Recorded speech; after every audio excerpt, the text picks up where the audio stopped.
Hey everyone, welcome to Net Nimble. In this tutorial, I'll show you how to save and find saved reels on Facebook. Let's get started. First, open the Facebook application on your phone. You'll land on the Facebook homepage where you can browse posts from friends and pages.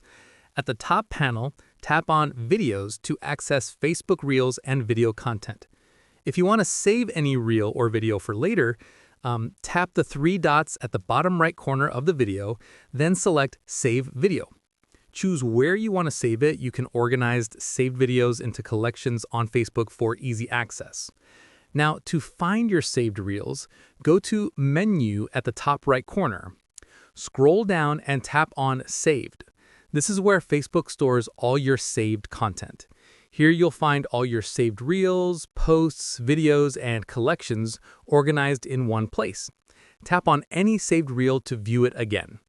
If you want to unsave any content, simply open the video and tap the three dots, then select Unsave to remove it from your saved items.